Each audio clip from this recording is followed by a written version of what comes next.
Sekali lagi terima kasih. Memang kemarin saya baru tiba, lalu dapat surat undangan. Saya bilang sudah saya yang pergi. Materi tidak ada, saya siapkan, tidak tertulis.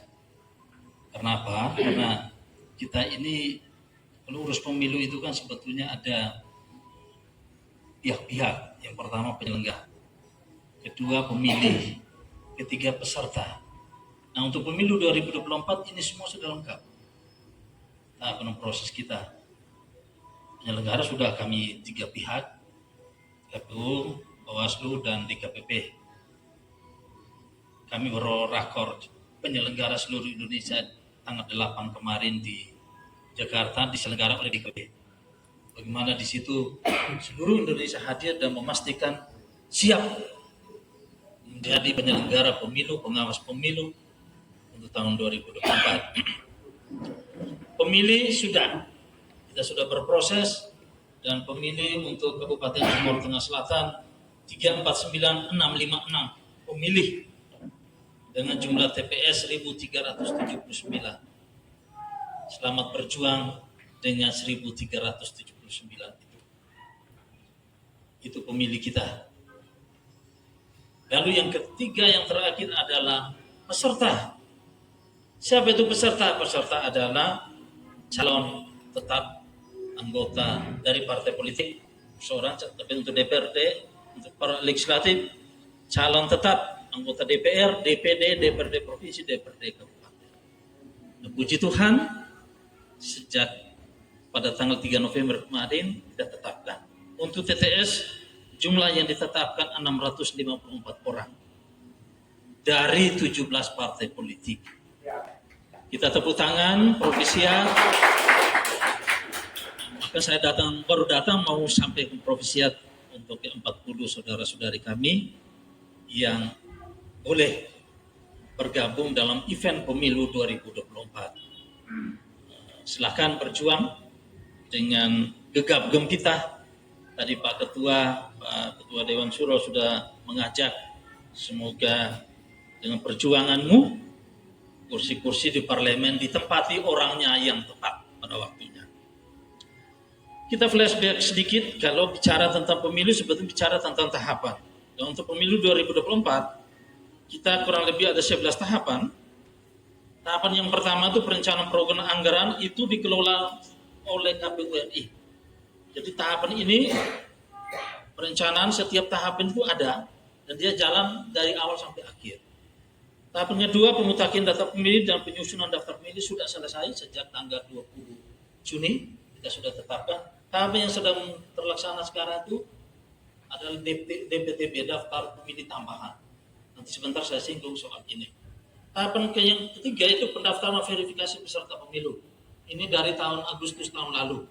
Bagaimana kami keliling TTS mencari manusia-manusia yang hanya mau jawab, ya saya di PKB. Ya saya bukan di PKB. Itu kami keliling dengan susah payah, dengan sepeda motor jatuh bangun, jalan kita juga penuh semua, apalagi yang arah ke mall. Pada tempatnya sama kita pergi ulang-ulang. Dan itulah perjuangan kami, dan puji Tuhan dari 40 partai politik, akhirnya ujungnya 17 ditetapkan. Kemudian satu gugat huru hara lagi persis di hari Natal. Kami diganggu, 27 kami verifikasi, masuk lagi 30 Desember, partai umat masuk lagi. Jadi 18 partai politik ditetapkan secara nasional, ditambah dengan 6 partai politik di Aceh, di Aceh.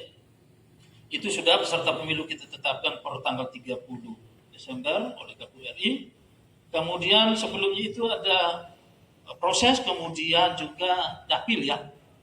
Saya boleh berbangga, perjuangan kita 8 kursi setiap dapil itu bukan sekedar, ini sudah panjang cerita. Tapi kegigihan kami di KPU sebetulnya rahasianya ada di KPU. Bagaimana kegigihan itu dibutuhkan? Saya buka file lama, ternyata ini upaya untuk supaya semua dapil 8 kursi itu sudah lama. Ternyata mentok semua, tapi tekad saya tidak ada yang tidak bisa, mari kita maju. Apalagi aspirasi teman-teman lebih banyak DPR ini, tiap kali aku ketemu KPU pasti ngomong ini yang lebih dari dapil 2 itu. Kami ini bagaimana biar 8, Bagaimana ini geser Polen ke sini juga tidak gampang, geser Toy Anas ke ketiga juga tidak gampang. Ini semua partai dan kepentingan. Tapi sekali lagi kami tekad dan akhirnya kita puji Tuhan dapat kita semua 8 kursi, 40 kursi masih dengan jumlah yang sama. Kemudian pencalonan DPR semua sudah selesai 3 November kita. Terima kasih sekali lagi partisipasi dari bulan Mei kita berjibaku. Tentu partai lebih awal, ternyata proses kita panjang. Yang terakhir-terakhir lebih tegang-tegang lagi. Ini ada saja di ini. Ya kembali kami harus tunduk. Kami di KPU itu di bawah garis komando. Perintah RI jalan, tidak ada diskusi di bawah. Bahwa kami berhadapan dengan perkara, iya. Kalau masuk ke KPU siap. Karena kami ini terduga, terlapor, tertemu, terdakwa itu kami. Nah, itu kami. Jadi kalau masuk ke KPU kursi panas betul, karena memang setiap waktu bisa terter tadi. Sehingga kami tetap jalan dan puji Tuhan sampai hari ini. Nanti sebentar apakah ada atau tidak. Saya cek kemarin setelah penetapan 3 November tidak ada gugatan apapun kaitan dengan DJT. Saya kira teman-teman profesi selamat berjuang. Kami sudah selesai di titik ini. Selanjutnya kita akan memasuki masa kampanye. Masa kampanye ini data resminya demikian ya, untuk kampanye kita itu mulai 28 November sampai 10 Februari. Jenis kampanye yang 28 November sampai 10 Februari itu yang pertama itu pertemuan terbatas. Silakan pertemuan terbatas di kelompok kecil bisa dilakukan, kemudian tatap muka. Berkunjung ke rumah keluarga atau apa selangat. Kemudian penyebaran bahan kampanye, poster, stiker, atau spanduk yang mungkin itu. Kemudian pemasangan alat peraga. Ini untuk tahap pertama 28 November sampai dia sambung sampai 10 Februari. Lalu rapat umum 21 Januari sampai 10 Februari. Di rapat umum jadwal kita 21 Januari 10 Februari. Bapak Ibu sekalian, kaitan dengan ini masih dalam proses. Kami belum dapatkan data, tapi sudah mengirim surat resmi kepada kita meminta yang pertama lokasi pemasangan alat peraga di seluruh wilayah Kabupaten TTN. Ini aplikasi oleh Pemda kepada kami, baru kami tetapkan dalam kebijakan kami, sehingga disampaikan kepada peserta pemilu, teman-teman partai, sehingga ketika mau gantung kita punya alat peraga ini ada tempat yang bisa sesuai dengan keputusan. Jadi ada regulasi. Kemudian yang kedua, kami juga sudah meminta kepada Pemda lokasi rapat umum tingkat kecamatan, 32 kecamatan. Kita minta ke Pemda supaya segera beritahu kepada KPU lokasi kira-kira kalau partai-partai ini akan rapat umum, kampanye umum nanti rapat terbuka itu di kecamatan. Sehingga itu nanti kita susun jadwalnya dan nanti sepakat semua dengan pimpinan partai kita akan terlibat godok bersama bagi jadwal sehingga kita bergerak semua di sana. Ini untuk informasi kampanye. Nah, kami sulit juga mencari waktu, tetapi sulit karena kami di KPU kalau mau sosialisasi harus mendapatkan bahan dan materi dari KPU RI. Nah, kebetulan dua teman itu divisi teknis dan sosialisasi ini sedang ada di Bandung, hari ini pulang. Maka buat kemungkinan tanggal 13 kita akan undang partai, kita akan sosialisasi tentang kampanye dan dana kampanye. Ini penting karena sebelum kita masuk ke tahapan kampanye, aktivitas kampanye, kita tahu aturan, kita tahu rambu-rambu dan kemudian soal dana kampanye itu penting karena rekening berdampak pada rekening dan kalau hari sebelum kampanye belum ada rekening, Bapak Ibu pasti akan di stop dan semua. Lama TTS itu berharga sekali berapa tahun lalu seluruh Indonesia karena apa? Karena kedisiplinan tadi. Itu untuk jadi mungkin saja minggu depan kami hanya punya waktu di tanggal 13 atau 14 itu. 15 itu yang hari selanjutnya kami semua ada kemungkinan hari Selasa hari 14. Itu untuk sosialisasi.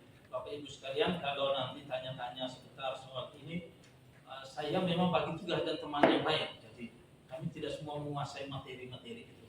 Sehingga kalau bisa saya jawab. Jadi kalau detailnya nanti kita akan sosialisasi cara menurut teman-teman yang akan kembali.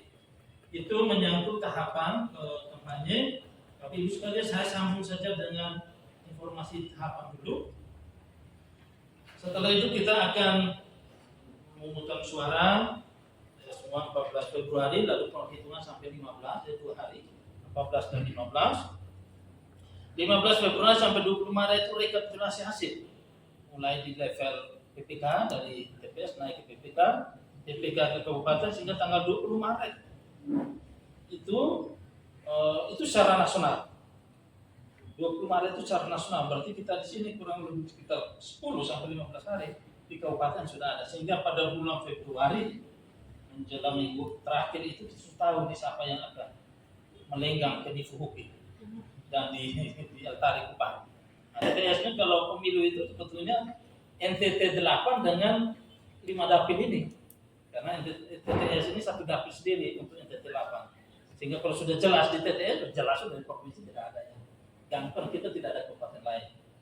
Sehingga kami yang urus di TTS itu sebetulnya urus kabupaten rasa provinsi. Karena memang satu dapil sendiri di sini. Itu di tanggal 20 bulan Februari itu mungkin akhir Maret itu ancang-ancang untuk koalisi usul calon bupati itu sudah jalan, itu sudah tahu nih besaran kursi di DPR-nya berapa dan sebagainya, itu sudah tahu. Lalu kemudian, tetapi ketika kami evaluasi dan rekapitulasi itu, kita menunggu putusan MK dulu. Maka ada gugatan terhadap perolehan hasil. Dan itu dia baru jalan sampai pada bulan Juni.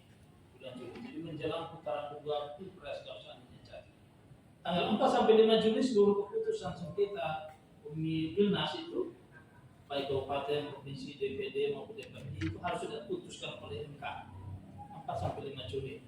Berarti setelah itu nanti kalau memang ada yang masuk maka kita akan penetapan.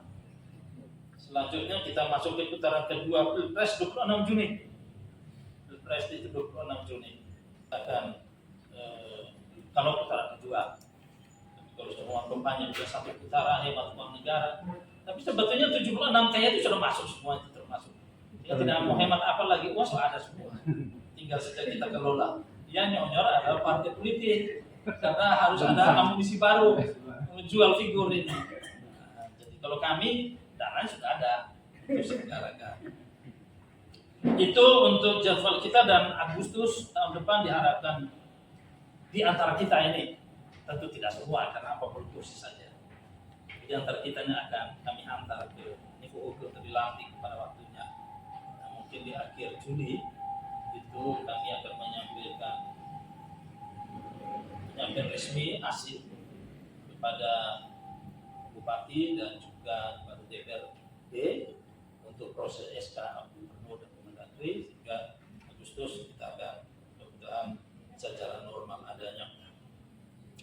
Itu lalu pilkada kita ya Bapak Ibu sekalian saya informasikan hari Rabu 15 November akan dilakukan tanda tangan NPHD nota perjanjian hibah daerah dan kita di Kabupaten TTS dana hibah daerah sebanyak 41 miliar yang akan dihibahkan kepada KPU Kabupaten Timur Tengah Selatan untuk penyelenggaraan pilkada tahun 2024. Dana itu diperintahkan oleh Kemendagri tahun 2023 40%, 2024 60%. Ini semua daerah di NTT kurus, tidak mampu diangkat tangan, tapi tekanan Kemendagri tidak main-main, akhirnya TTS dapat 36,5 kali, dapat 15 M untuk KPU dan 5 M untuk Bawaslu.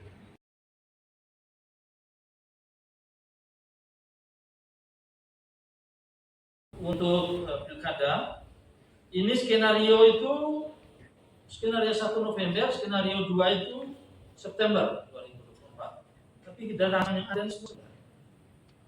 Ini tergantung istana mau cawe-cawenya gimana. Kembali istana yang cawe-cawe. Jadi skenario yang terjadi saat ini adalah September. Sehingga pendaftarannya itu pada bulan Juli, kemudian Agustus, September, coblos. Di Juli mulai pas ketika final hingga Juli, jadi Jadi kalau main sudah mulai Maret ke sana itu sudah sampai kadang masih tensi terus ini, jalan terus ini karena mulai elus-elus figur-figur. Jadi Juli daftar, Agustus kampanye cuma 1 bulan, kemudian September, harapkan tanggal 11 September itu dia akan coblos. Itu kira-kira jadwal untuk tahun depan. Yang kedua, saya perlu sampaikan tahapan yang mungkin yang tahapan sudah, saya perlu informasikan ini menyangkut kita semua yang terlibat di dalam pemilu. Ini hampir seluruh Indonesia ini, TNI Polri sudah selalu mendeklarasikan pemilu damai. Karena memang sudah tidak damai hati. Ya saat ini sudah tidak damai karena memang gelisah semua. Tadi pidato Pak Ketua itu gelisah semua. Nah, jadi pemilu damai. Dan di Indonesia kalau bicara tentang pemilu yang netral itu hanya TNI Polri dan penyelenggara. Yang lain kita sudah berbeda posisi masing-masing dengan bloknya dan arahnya, apalah semuanya itu. Karena itu diharapkan ini kita bisa berkolaborasi. Nah ini para pihak yang tersegala yang dalam urusan pemilu ini saya sebut yang pertama kami penyelenggara, kedua tim sel ya, tim sukses, yang ketiga partai politik, ada LSM, ada kampus, ada calon-calon Bapak Ibu sekalian, dan pula ada masyarakat. Nah ini sangat diharapkan untuk kita kerja bersama. Jadi bukan cuma sekedar mau dapat kursi, tapi ini adalah sirkulasi praktek demokrasi yang kita tegakkan. Untuk apa kami di KPU, kami di Bawaslu sebagai penyelenggara itu pada ujungnya ketika selenggara pemilu yang adalah konflik horizontal, konflik sosial. Panggilan kita adalah bagaimana sirkulasi kepemimpinan nasional, provinsi dan kabupaten setiap 5 tahun jalan dan mengikuti sendi-sendi dasar demokrasi, taat aturan dan sebagainya. Dan memang terakhir-terakhir ini kita dinamika, tetapi mudah-mudahan semua kembali ke jalan yang benar supaya kita juga, kami juga percaya diri selenggarakan. Ketika kami yang disuruh garda depan pegang palang pintu, sementara dari sananya sudah tidak jelas keputusan itu kita regulasi. Jadi itu harapan kami kira-kira ini bisa dijalankan. Selanjutnya saya perlu menyampaikan beberapa informasi logistik ya Bapak Ibu sekalian. Untuk Kabupaten Timur Tengah Selatan, saat ini kita sudah melewati tahap 1 pengadaan. Tahap 1 itu yang sudah ada di tangan KPU Kabupaten itu logistik jenis bilik.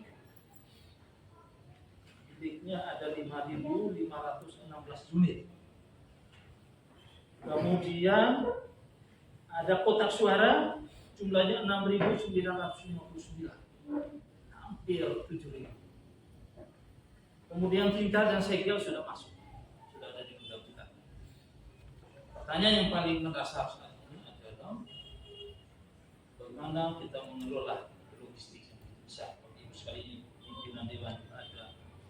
Tantangan kita saat ini adalah pihak BPKRI merujuk kepada surat Kemendagri bahwa seluruh aset daerah hanya bisa pinjam pakai kepada KPU, bukan sewa pakai. Nah ini tantangan kita, tempat satu-satunya di GOR kalau kita kelola logistik, sementara di sana ada perda, bisa ada sewa pakai. KPU sebetulnya sudah siap semua anggarannya untuk 2 tahun. Sewa GOR itu kurang lebih ada Pilkada dengan Pilnas ada ya kurang lebih 8 bulan. Kita sudah ada uang.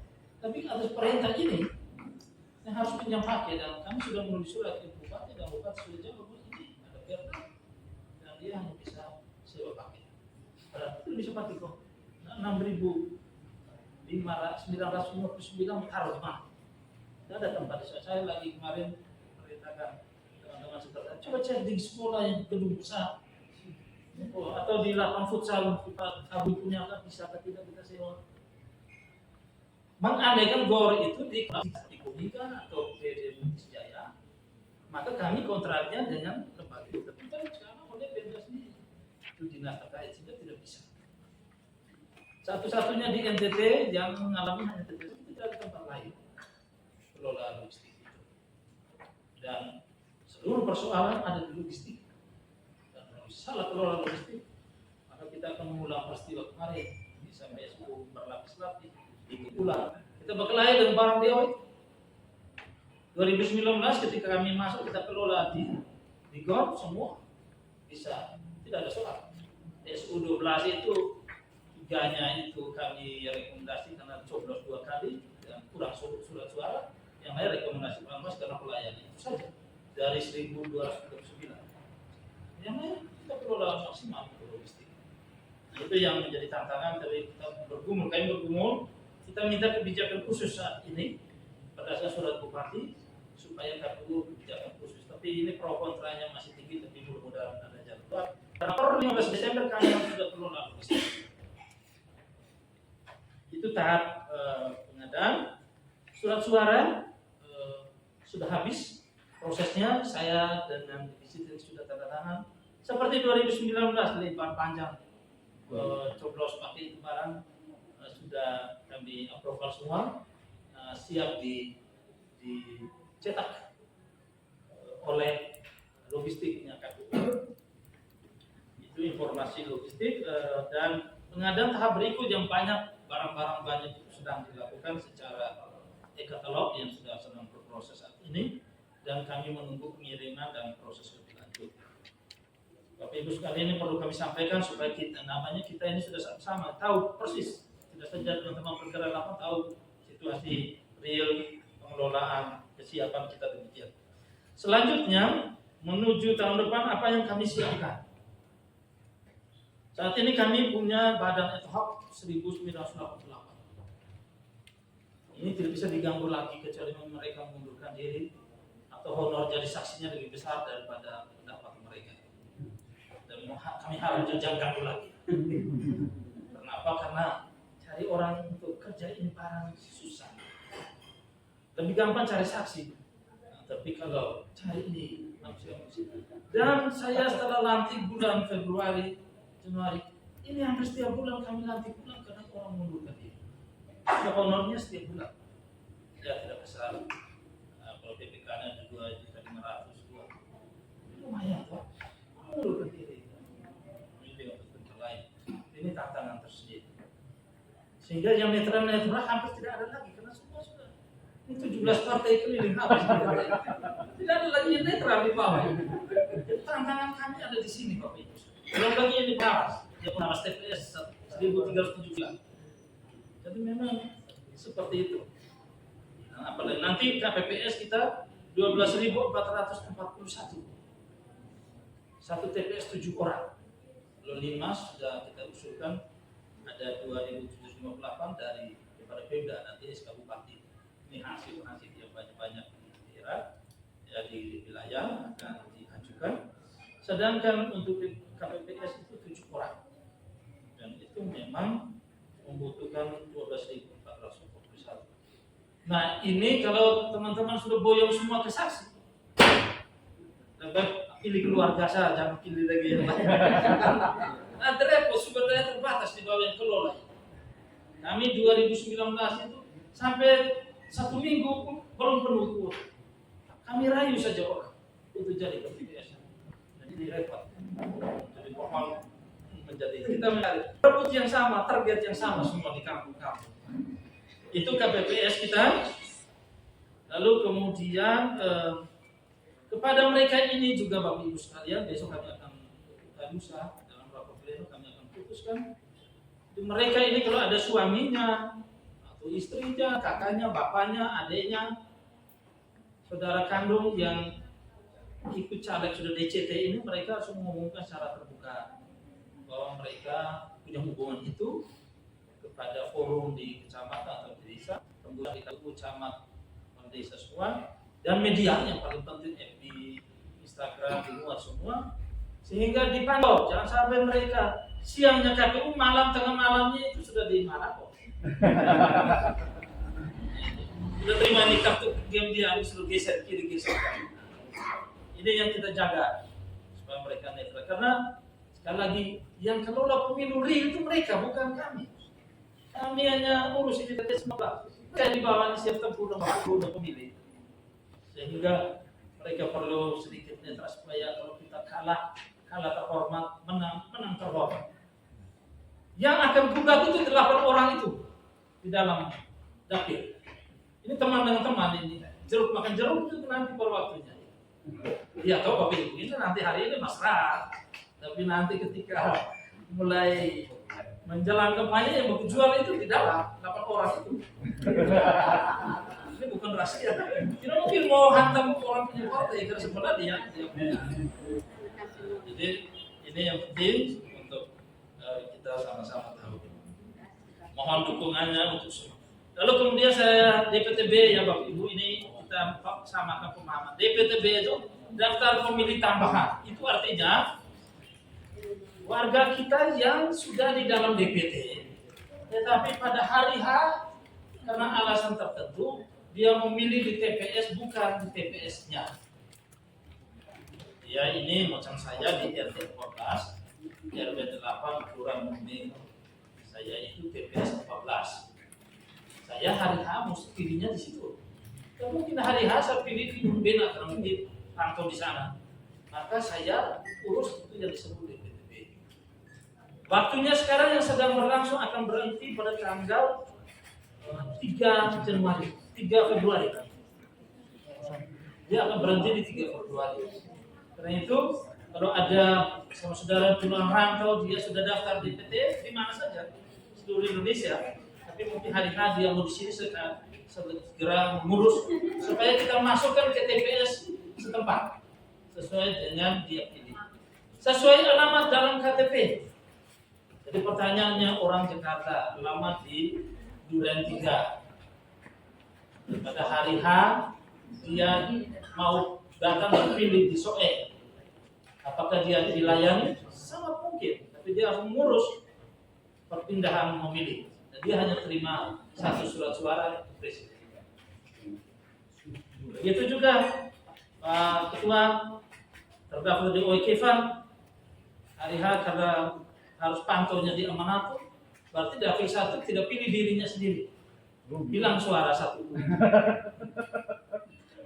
Dia bisa memilih untuk provinsi di sana, untuk DPR di NTT 2 di sana, DPD di sana, presiden di sana. Tapi untuk dirinya sendiri tidak bisa. Nah ini yang sekarang jangan sampai area dulu kami sudah tutup tidak bisa. Karena itu yang dihitung dalam surat suara yang masuk ke TPS. Surat suara kita ini DPT sama DPTB tambah persen. Nah sekarang kita hitung memang prosesnya sekarang supaya misalnya ini pindah masuk kami penetapan untuk bulan Oktober ini sudah posisi dia 60 tidak masuk pindah keluar ini ada masuk pindah keluar. Nah kami hitung kalau masuknya banyak diplot ke TPS. Misalnya di TPS 1 ini sudah 300 kan pemilih TPS 300. Kalau dia sudah lebih maka bisa geser ke TPS 2 atau TPS 3. Tapi itu harus melalui PPK, melalui KPU. Tidak bisa kita pilih sendiri. Karena itu kami ajak kalau memang jalan ada kampanye diam tadi terbatas, temukan itu segera informasikan ke PPK kami supaya mereka langsung ambil tindakan. Yang penting ada KTP yang ada dimiliki dan sudah terdaftar di DPT, berarti sudah. Tapi kalau belum daftar sama sekali, yang penting ada KTP elektronik hari H bisa datang. Tapi mungkin sebelum hari H semua juga kami akan inventaris. Ini menyangkut surat suara Bapak Ibu. Jumlah surat suara tidak bisa ditambah. Kita hanya harapkan surat suaranya orang mati. Maka jangan bilang orang mati hidup kembali di biarkan dia hidup. Suratnya yang kita pakai kan. Karena orang pindah ke kanan ini suratnya kita pakai. Dan manusia jelas akan ada tanda khusus bahwa dia tidak hidup. Surat suaranya kita pakai. Itu untuk DPTB kita harapkan teman-teman sangat membantu waktu masih cukup untuk kita berkolaborasi melakukannya itu. Poin penting lain yang perlu saya sampaikan pada kesempatan ini itu soal ya kampanye yang Bapak Ibu atur sendirilah. Ini teknis strategi ya teman-teman. Yang penting baca baik-baik aturan, jangan menghasut, membuat ini pertentangan yang tidak perlu. biarkan pemilu damai dan betul. Ini menyangkut pemberian suara ya pada pemilu. Ini perlu juga ketika teman-teman Bapak Ibu turun. Yang pertama seperti 2019, memang PKPU-nya belum turun, tapi Undang-Undang 7-nya jelas seperti 2019, mencoblos satu kali pada nomor nama untuk caleg DPR ya, nomor nama di dalam kotak itu. Kalau untuk DPD itu foto pasangan calon. Kalau presiden, wakil presiden dia termasuk foto. Lalu coblos pada partainya. Jadi kampanyekan juga coblos di partai. Nah, ini penting supaya akumulasi. Nah, ini harga kursinya di TTS ini setiap dapil itu per partai itu kami hitung pengalaman 2019 dia 4.000. 8 calon ini minimal 1 calon 500. Itu muatan dasar jangan melenceng. Kalau di bawah itu nah 2029 berbis tembus. Ya di dapil itu. Jadi 8 orang kalau koleksinya 500, maka peluang dapat kursinya dulu, jangan dulu siapa dulu. Peluang dapat kursi. Karena kami hitung rata-rata 4.000. Untuk karena satu kursi kita kan 12.000, ada 11.000 lebih. Tapi bagi 17 partai yang punya calon, ya rata-rata itu sudah 4.000 lebih. Nah kalau 4.000 lebih, satu calon 500, dia punya mimpi enak bahwa memang duduk ya dia sekitar 800 dulu. Dan kami tidak bisa ubah lagi kalau angka itu. Jadi itu sebetulnya bagaimana mengatur strategi untuk memutar jalan. Jadi coblos partai penting. Hemat kami 2019 banyak angka juga coblos di partai. Lebih gampang pun nomor 1. Nah seperti itu kan. Kemudian mencoblos satu kali pada nomor tanda gambar partai politik yang tadi. Itu kemudian mencoblos satu kali pada nomor nama foto calon untuk pemilu anggota DPD. Ya, saya kira pemilu kita sudah belum, metode dan cara sudah belum. Saya kira itu seperti itu yang bisa kita lakukan. Ajaklah untuk hindarkan coblos yang begitu. Memang tantangan kita ini yang difabel ya. Jumlah untuk TTS 3.232. Penyandang disabilitas yang terdaftar. Mereka ini PPS sudah kunjung mereka semua. 100% dikunjungi pada bulan Oktober. Kemarin kami ada program mengunjungi kaum difabel. Setelah kami kunjung, kami dengar keluh kesahnya banyak sekali. Tapi keluh kesahnya lebih banyak soal pelayanan di TPS. Dan itu PPS yang punya tugas. Nah, mereka membutuhkan ada yang meminta pendamping. Tapi kalau tunanetra ada alatnya. Tapi problem yang terjadi, tidak semua warga kita, pemilih kita yang tunanetra itu belajar itu kertas braille itu. Kayaknya ada yang tidak pernah itu juga di SLB kan. Jadi ya buta kenal barang itu jadi pasti butuh pendamping. Pendamping itu atas permintaan sendiri atau juga yang dia tunjuk nanti pada waktunya akan lihat aturannya ada. Nah itu Bapak Ibu sekalian mohon ini perlu lah 3.232. Mereka suara signifikan juga. Dan paling banyak di Kota Solo 200 lebih. Nah, Kota Solo 200 lebih. Jadi silahkan berkunjung. Data semua ada di teman-teman PPS bisa minta coba koordinasi dengan PPS. Nah, kalau PPS-nya rebel beritahu saja kita nanti saya perintah. Artinya data ada di mereka karena mereka sudah kunjung yang penyandang disabilitas. Ya, ada potensi pemilih kita. Kita mau dikejar, kita kejar satu orang yang ternyata dia tidak ada KTP dan tidak masuk DPT. Buang energi kita dikejar yang pastinya hari-hari dia datang ke TPS.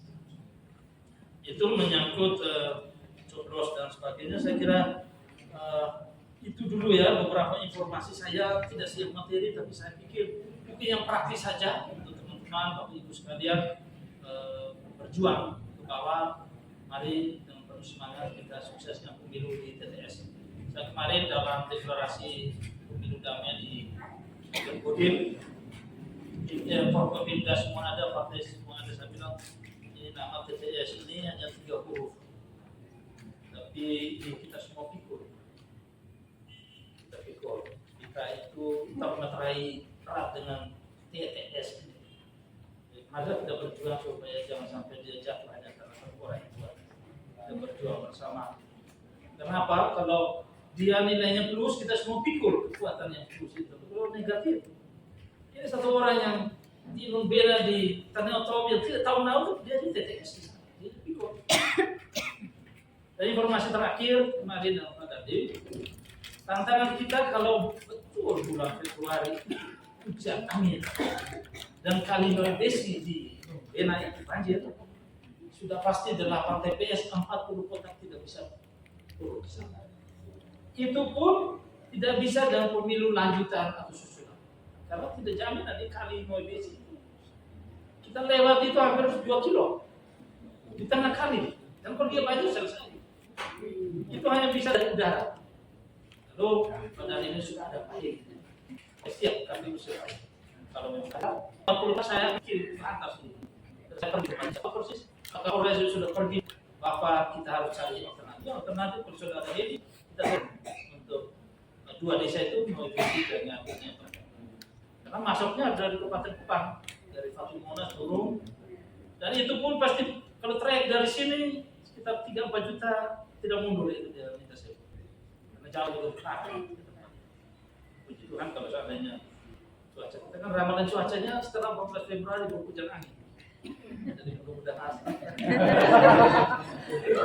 Hujan air mata. ramalan cuacanya begitu.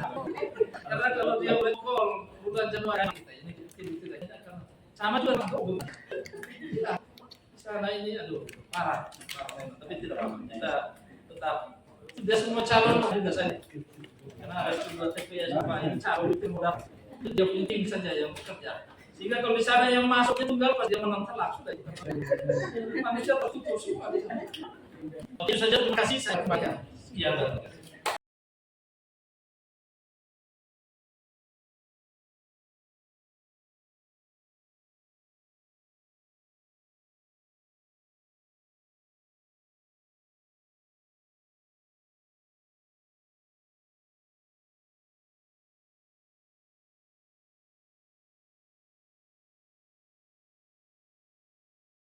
Assalamualaikum warahmatullahi wabarakatuh.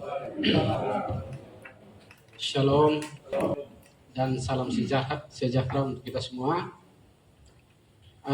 Ya, sebelum masuk materi penyampaian Pak Ketua tadi di akhir ini soal ramalan cuaca ini, saya lihat wajah Pak Robi dan teman-teman Dapil 2 ini sepertinya harus rubah strategi ini.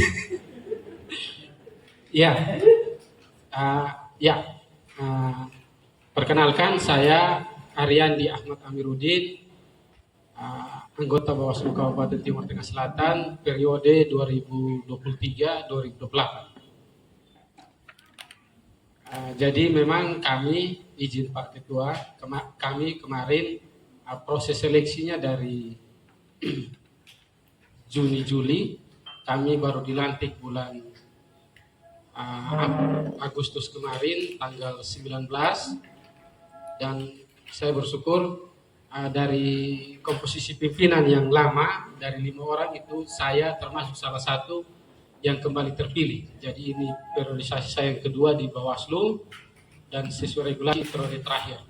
Jadi informasi untuk kita semua, lembaga Bawaslu ini baru pertama kali permanen itu di tahun 2018 bulan Agustus, sejak diterbitkannya Undang-Undang 7 tahun 2017. Jadi kalau tadi termasuk abang pimpinan Dewan Syuro masih menyapa Panwaslu, sekarang kita sudah Bawaslu. Jadi sejak diterbitkannya Undang-Undang 7 2017, kalau kami dengan pengawas pemilu di tingkat kabupaten itu dari sebelumnya ad hoc itu tidak permanen. Jadi dia semacam panitia saja. Setiap mau ada pemilu atau pilkada berbentuk, nanti habis pemilu atau pilkada dibubarkan. Tetapi sekali sudah agak berbeda. Dia dari penyebutan Panwaslu, sekarang penyebutannya Bawaslu. Jadi yang sudah permanen itu di tingkat RI, provinsi, dan kabupaten. sementara teman-teman kami yang ada di kecamatan dan desa itu masih ad hoc, namanya masih Panwaslu. Nah, priorisasi pertama kami itu ada Pak Melki, ketua, kemudian ada saya, Ibu Desi, Bapak Andi Funu, dan Bapak Demetris. Dalam jalan waktu ada Mas PAW dan Bapak Yopi. Kali kita sering bertemu juga dengan Bapak Ketua, Bapak Roy, Bapak Thomas, Bapak Mel, dan Bapak Robi. Yang sekarang kami, seperti yang saya sudah sampaikan, dalam proses seleksi itu hanya saya dan Ibu Desi saja yang kembali terpilih. Sementara 3 teman lainnya itu 2 dari Panwaslu Kecamatan, 1 itu non penyelenggara.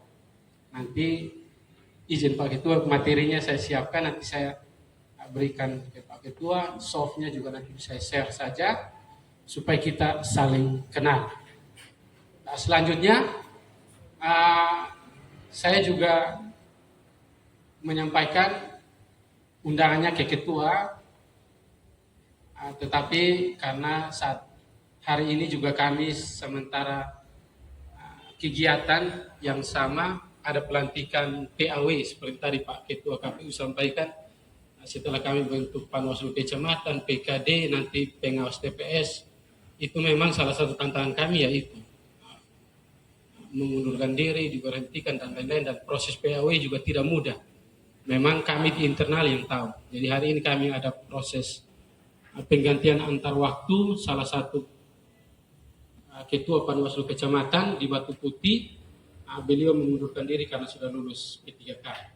Jadi mohon maaf, tapi saya coba mengisi posisi ini dengan sebaik mungkin supaya kita bisa saling diskusi dan berbagi pengalaman yang ada. Kemudian terima kasih juga Pak Ketua untuk undangan ini. Memang ini yang sering kami sampaikan ke teman-teman partai politik, karena dalam pandangan Bawaslu pilar demokrasi salah satu yang terkuat itu adalah teman-teman partai politik.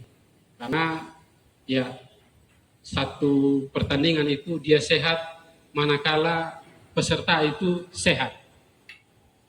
Nah, ketidaksehatan peserta ini yang kami temui itu biasanya karena 2 hal. Yang pertama itu karena memang dia sengaja, namun ada juga karena dia lakukan pelanggaran itu karena tidak tahu aturannya. Sehingga hari ini barangkali dalam satu tugas Bawaslu yang diamanahkan di dalam undang-undang itu proses pencegahan. Terima kasih Pak Ketua memberikan ruang kepada kami untuk menyampaikan 1-2 hal yang barangkali penting untuk kami sampaikan. Tentu silakan kita diskusi, dan pertanyaan-pertanyaan itu kami upayakan untuk kami jawab sesuai regulasi yang ada. Kemudian pasca pelantikan kami kemarin tanggal 19 Agustus, 10 hari kemudian itu kami juga mendapatkan amunisi baru. Salah satunya Pak Tony Selan. Jadi kami ada pelantikan unsur sekretariat, ada 1 kepala sekretariat dan 4 orang kasubag. Tadi Pak Ketua sampaikan, saya pikir, betul juga, ini rasanya penting untuk kita sosialisasikan. Jadi kita ada penambahan personil di level sekretariat, itu ada Bapak Epi Kamlasi, sekarang beliau menjabat kepala sekretariat. Kemudian ada Bapak Tony Selan, Kasubag Pengawasan. Kemudian ada Bapak Korius Nomleni, Kasubag Administrasi. Ibu Ensan Lim, Kasubag Hukum, Humas Data dan Informasi, dan orang lama Bapak Saul Timo, itu Kasubag Penanganan Pelanggaran dan Penyelesaian Sengketa. Di materi ini saya tidak muat, tetapi yang tadi Pak Ketua sampaikan rasa-rasanya penting, karena besok-besok kita akan bertemu banyak di lapangan. Jangan-jangan Bapak Karel ada di sana pikir, kok ini lurah su ikut kampanye lagi, padahal BD sekarang sudah di Bawaslu. Nah, jadi besok-besok kita akan bertemu banyak dan kemungkinan besar akan bertemu juga dengan beliau. Jadi perlu kami tegaskan di sini beliau sekarang sudah salah satu personil di kelembagaan kami. Kemudian materi yang saya susun ini memang sangat normatif. Nanti sekali lagi saya akan berikan, tetapi melihat undangan dan permintaan dari teman-teman PKB, posisi Bawaslu di penyelenggaraan pemilu itu dia cukup unik. Cukup unik. Tadi tahapan pemilu sudah dipaparkan secara lengkap oleh Pak Ketua KPU. Sebelum saya lanjutkan, barangkali izin Pak Ketua, saya coba dengar dulu pendapat 1-2 teman peserta soal apa yang teman-teman tahu soal Bawaslu. Bisa ya Pak Ketua? Ya silakan, mungkin 1-2 orang saja. Kalau semua ini nanti kita waktu habis. Supaya nanti dari pendapat ini saya coba benturkan dengan realistisnya seperti apa. Silakan. Mungkin Kak Kamel, 1. Yang kedua, ini ada pimpinan provinsi juga ini, jadi izin Bapak provinsi saja. Silakan. Baik, terima kasih yang waktu dan kesempatan yang kami peroleh. Mohon izin untuk tidak menyapa kita semua. Setelah kami memahami apa yang disampaikan oleh Komisioner Panwaslu, Bawaslu, maka yang kami memahami tugas dan tupoksinya adalah mengawasi jalannya pesta demokrasi yang adil dan berwibawa. Sehingga kita sadar benar bahwa Panwaslah adalah dewan juri yang terbaik, sehingga tidak merugikan salah satu pihak. Saya pikir itu yang dapat kami sampaikan. Kurang lebihnya nanti teman-teman yang berpendapat bisa melengkapi. Sekian, terima kasih. Salam.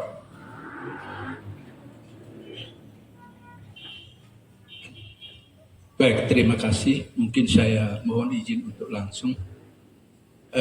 Yang pertama menyangkut pemasangan alat peraga kampanye. Mohon maaf, kemarin saya di Kupang, sore baru saya datang ke Soe. Sepanjang jalan itu di kota Kupang dan Kabupaten Kupang, mereka masih ada pemasangan baliho. Setelah kami tiba di TTS, tidak ada baliho satupun. Nah, pertanyaan kami, apakah jadwal ini secara nasional atau diberikan kewenangan kepada masing-masing kabupaten untuk mengatur? Karena kenyataannya di kota Kupang dan Kabupaten Kupang sampai di Kalinomina mereka masih ada pemasangan alat peraga seperti baliho dari caleg masing-masing. Tapi TTS punya tidak ada satupun. Nah, itu yang mungkin kami perlu tahu, karena ini juga menjadi pertanyaan bagi kami yang caleg baik kabupaten, provinsi maupun pusat. Terima kasih dan saya kembalikan.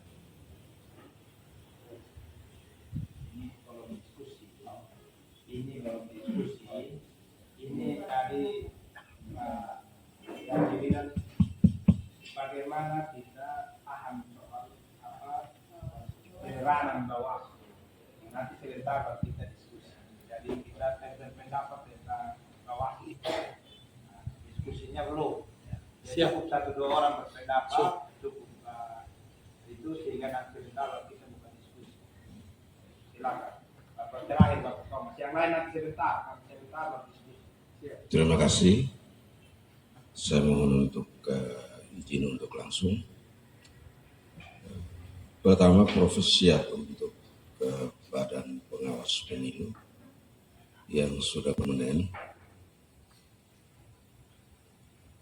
tidak lagi menjadi ad hoc. Itu sebuah terobosan yang berimplikasi kepada TTS dalam kaitan mungkin dengan tenaga kerja.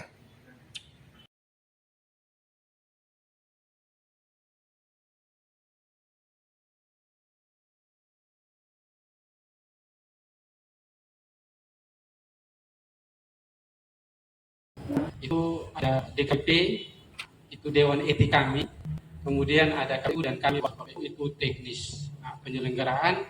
Sementara kami memang dalam proses perjalanan sejarah itu setelah dilakukan evaluasi pelaksanaan pemilu maupun pilkada dari waktu ke waktu itu, lembaga kami diperkuat di undang-undang yang terakhir, Undang-Undang 7 tahun 2017 ada satu kewenangan tambahan diberikan kepada kami, tetapi secara garis besar ya tugas kami tentu dari namanya saja pasti pengawasan. Di ketentuan Undang-Undang 7 itu selain melakukan pengawasan seluruh tahapan pemilu, itu ada dua kewenangan tambahan yang diamanatkan oleh undang-undang kepada kami. Itu yang pertama itu pencegahan. Pencegahan ini seperti kita duduk hari ini proses transformasi ide, gagasan, dan lain-lain. Dan harapan kami dari proses hari ini kita bisa ada pencegahan juga. Karena seperti yang tadi saya sudah sampaikan ke Bapak Ibu semua bahwa terkadang teman-teman peserta ini melakukan pelanggaran itu karena bukan mereka mau, tapi karena tidak tahu. Kemudian kewenangan kami yang ketiga itu adalah penanganan pelanggaran. Penindakan pelanggaran. Jadi pelanggaran itu di dalam norma undang-undang itu ada dua jenis. Yang pertama penanganan pelanggaran pemilu, kedua itu penyelesaian sengketa proses pemilu. Seperti yang tadi Pak Ketua KPU sudah sampaikan, setelah proses penetapan DCT kemarin itu di peraturan Bawaslu kami nomor 9 tahun 2022 itu diberikan ruang untuk teman-teman peserta pemilu, Bapak Ibu, dan seingat kami sudah melakukan proses transfer pengetahuan soal permohonan sengketa ke semua partai politik. Saat itu kami undang semua teman-teman partai politik di kantor kami. Jadi pasca penetapan DCT itu dibuka ruang 3 hari. Sejak ditetapkannya oleh teman-teman KPU, teman-teman partai politik ketika ada yang merasa dirugikan secara langsung. Jadi di garis bawahi, ketika ada yang dirugikan secara langsung itu bisa mengajukan proses sengketa ke kami. Dan itu hari terakhir, hari Rabu kemarin, itu ternyata tidak ada partai politik yang mengajukan proses sengketa. Sehingga tahapannya sudah lewat.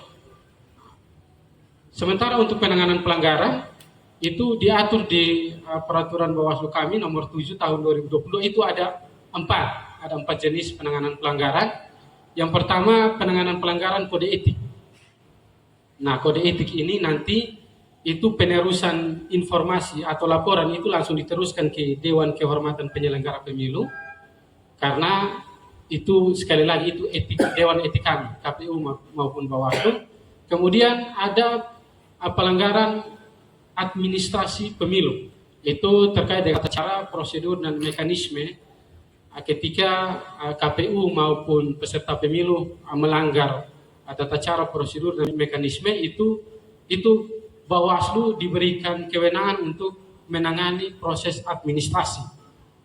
Kemudian yang ketiga itu ada pelanggaran tindak pidana pemilu. Kalau pengalaman 2019 yang lalu, yang paling barangkali yang diingat oleh TTS itu setelah penetapan, setelah proses penghitungan dan rekapitulasi itu ada proses penanganan pidana saat itu, tapi itu ada di provinsi saat itu, dan itu pada akhirnya ada sampai di putusan di pengadilan. Itu terkait dengan pemalsuan dokumen.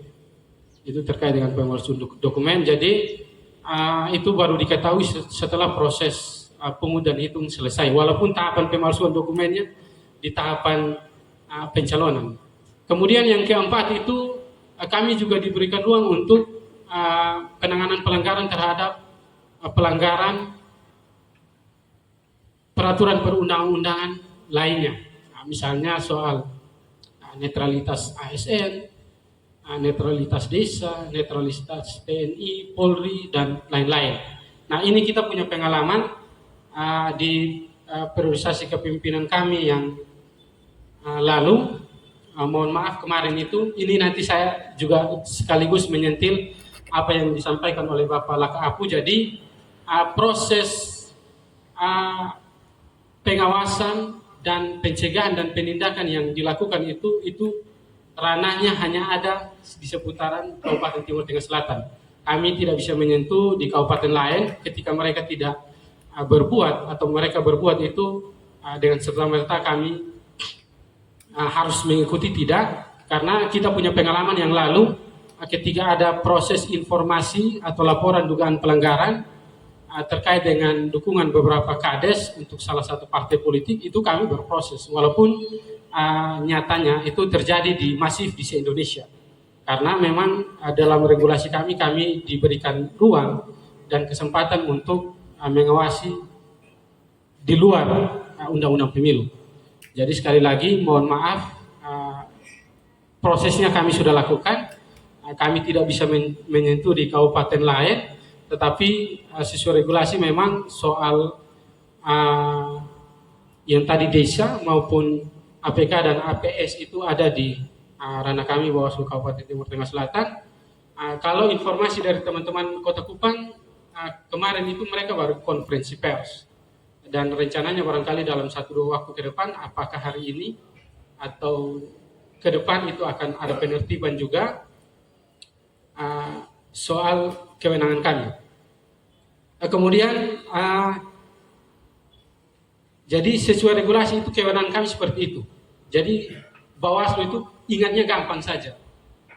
Kami awasi, kami cegah, kami tindak. Nah, itu 3 kata yang paling gampang. Dan kemudian saya tidak akan menyentuh di tahapan-tahapan sebelumnya, mulai dari tahapan verifikasi partai politik, pencalonan karena sudah lewat dan lain sebagainya. Saya akan coba masuk untuk proses pencegahan kepada teman-teman bacalek. Ya, saat ini Bapak Ibu ini bacalek. Nanti besok-besok kami kalau ada yang terpilih pasti kami sudah panggil dewan lagi. Jadi terima kasih Pak Ketua. Nah, soal tahapan yang ke depan yang akan bergulir, sekali lagi ada kampanye, ada pungut hitung, ada masa tenang, dan nanti ada rekapitulasi. 4 tahapan yang cukup krusial yang kita akan bersentuhan langsung. Tentu tadi saya sampaikan kita akan bersentuhan langsung banyak di tahapan kampanye. Kita tahu bersama tadi seperti penyampaian Pak Ketua KPU bahwa kita ini baca caleg tentu punya jaringan ke bawah, bahkan sampai ke tingkat desa, RT RW dan masyarakat tentunya. Sehingga mari kita saling menjaga posisi dan kedudukan kita masing-masing, karena di tahapan kampanye, tahapan masa tenang dan tahapan pungut hitung itu sesuai Undang-Undang 7 tahun 2017 di ketentuan pasal 515 dan 523 itu kita harus berhati-hati terkait dengan apa yang namanya money politik. Money politik karena mohon maaf itu ada ketentuan pidananya. Saya coba bacakan di pasal 515. Setiap orang yang dengan sengaja pada saat pemungutan suara menjanjikan atau memberi uang atau materi lainnya kepada pemilih supaya tidak menggunakan hak pilihnya atau memilih peserta pemilu tertentu atau menggunakan hak pilihnya dengan cara tertentu sehingga surat suaranya tidak sah. Ini dipidana dengan pidana penjara paling lama 3 tahun dan denda paling banyak 36 juta. Nah, sekali lagi tahapan kampanye tidak lama lagi. Saya mau sampaikan ke teman-teman semua, Bapak Ibu caleg, kita berhati-hati soal ini, karena kalau sudah laporan masuk ke Bawaslu, kalau pidana itu nanti ranah penanganannya itu ada di Sentra Gakumdu. Sentra Gakumdu itu satu badan yang di dalamnya itu ada Bawaslu, ada teman-teman kejaksaan, dan ada teman-teman kepolisian. Kemudian pasal 523 itu juga hampir sama, setiap pelaksana, peserta dan atau tim kampanye pemilu yang dengan sengaja menjanjikan atau memberikan uang atau materi lainnya sebagai imbalan kepada peserta kampanye pemilu secara langsung ataupun tidak langsung, sebagaimana dimaksud dalam pasal 280 ayat 1 huruf J, dipidana dengan pidana penjara paling lama 2 tahun dan denda paling banyak 24 juta. Itu di tahapan kampanye.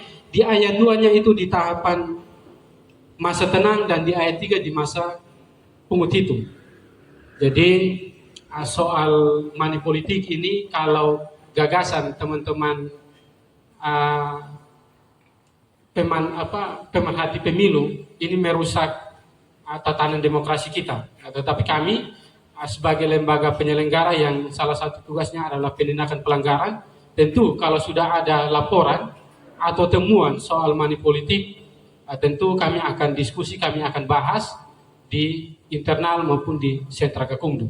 Nah, soal penyampaian Pak Ketua KPU soal materi dan jenis-jenis kampanye tadi, saya perlu menyampaikan kepada Bapak Ibu bahwa tidak semua metode kampanye itu dilaksanakan nanti di tanggal 28 November. Jadi ada dua metode kampanye yang itu tidak dijadwalkan di tanggal 28 November, itu sebagaimana yang diatur di PKPU 15 tahun 2023, itu khusus untuk kegiatan rapat umum, iklan media cetak, iklan media elektronik, dan media daring, itu dilaksanakan 21 Januari hingga 10 Februari. Jadi saya ulangi sekali lagi, kampanye rapat umum, iklan media, media cetak, media massa elektronik, dan media daring itu dilaksanakan 21 Januari hingga 10 Februari. Jadi kalau yang mau pasang media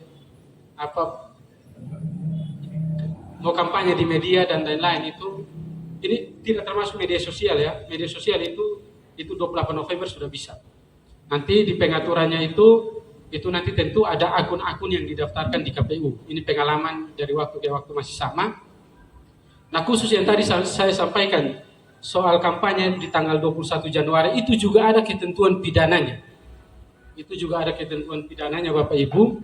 Itu di ketentuan pasal 492, setiap orang yang dengan sengaja melakukan kampanye pemilu di luar jadwal yang telah ditetapkan oleh KPU, KPU Provinsi, dan KPU Kabupaten Kota untuk setiap peserta pemilu sebagaimana dimaksud dalam pasal 276 ayat 2 dipidana kurungan paling lama 1 tahun dan denda paling banyak 12 juta rupiah.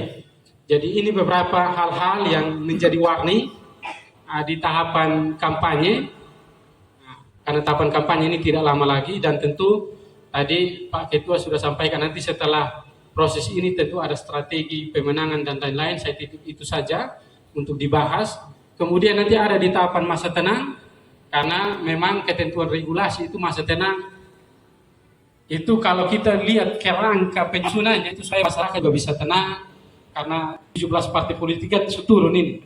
Kampanye kiri kanan, mereka sudah dengar partai A, B, C kampanye. Biarkanlah masyarakat tenang di 3 hari itu untuk dengan hati yang bersih, pikiran yang bersih, pada hari H mau coblos yang mana. Itu masa tenang. Kemudian juga tahapan krusial 1 itu nanti di pungut dan hitung, itu ada ketentuan pidananya. Kemudian yang terakhir saya ingin menyampaikan soal kerjasama kita sekali lagi, karena saya ingin menyampaikan bahwa pilar demokrasi itu bukan hanya kami penyelenggara, tapi juga Bapak Ibu di partai politik, sehingga nanti tentu dalam perekrutan saksi yang terbaik, yang benar-benar saksi untuk partai politik, karena saya sering menyampaikan di roadshow partai politik bahwa tadi Pak Ketua sudah sampaikan, kunci hasil pemilu itu ada di kotak. Nah, kotak suara ini yang melihat langsung, yang memantau langsung, yang mengikuti seluruh proses itu ada di TPS. Nah, di dalam TPS itu hanya ada pengawas TPS, KPPS, dan saksi Bapak Ibu. Sehingga tolong perkuat saksi, nanti kami sementara menunggu arahan pimpinan soal pelatihan saksi apakah nanti masih sama di 2019, kami yang akan melatih saksi teman-teman partai ataukah seperti apa. Tapi saya perlu menyampaikan untuk mulai dari sekarang kalau bisa juga Bapak Ibu untuk ya itu salah satu hal yang perlu dibicarakan di tingkat partai politik. Karena bagi saya ujung tombak demokrasi itu ada di TPS, Bapak Ibu. Kita yang ada di kecamatan, di kabupaten, di provinsi itu sifatnya hanya rekapitulasi suara. Dalam kondisi tertentu baru kita bisa buka, itu pun kita hanya melihat. Misalnya,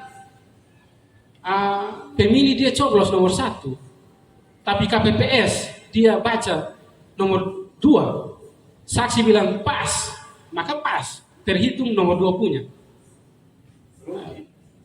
Ya, dan ini kita tidak ada yang tahu di sini. Kita tidak ada yang tahu di sini, sehingga ini saya titipkan satu pesan. Ini pesan yang kedua untuk teman-teman partai politik, khususnya PKB. Barangkali dalam internal nanti itu bisa dibahas secara detail soal saksi partai politik. Nah, nanti kami dari Bawaslu masih menunggu arahan dan perintah. Biasanya ada buku saksi yang akan kami berikan ke teman-teman partai politik. Ada pembekalan juga untuk saksi partai politik.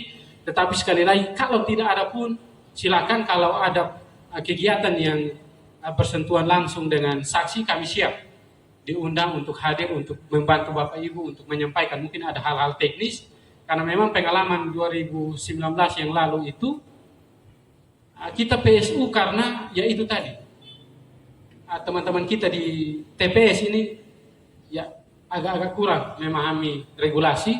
Waktu itu saya ingat saya turun di Kesetnana jam 12 malam, saya bilang ini tidak ada jalan keluar selain nanti kita hanya bisa PSU.